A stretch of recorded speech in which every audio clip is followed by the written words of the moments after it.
আমি আজকে এই চমৎকার দুপুরে সূরাতুল আহজাবের ৩৫ নম্বর আয়াত তেলাওয়াত করেছি। কত নম্বর আয়াত? আপনারা আমার দিকে তাকান। আপনাদের মাথার উপরে ড্রোন গেলে ওইটা নিয়ে ব্যস্ত হওয়ার দরকার নেই, আমার দিকে তাকান। 1 to 1, ব্রেন টু ব্রেন, আমার দিকে তাকান। সূরা আহজাবের ৩৫ নম্বর আয়াত। আওয়াজ করে সবাই বলেন তো কয় নম্বর আয়াত? ৩৫ নম্বর আয়াত। এই আয়াতে আল্লাহ তাআলা তার প্রিয় বান্দাদের 10টি বৈশিষ্ট্যের কথা বলেছেন। কয়টি?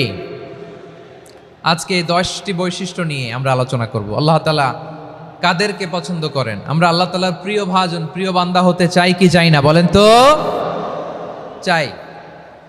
এবং যাদের মধ্যে এই 10টি বৈশিষ্ট্য থাকবে তাদের জন্য আল্লাহ তাআলা ক্ষমা এবং মহা প্রতিদানের ব্যবস্থা রেখেছেন।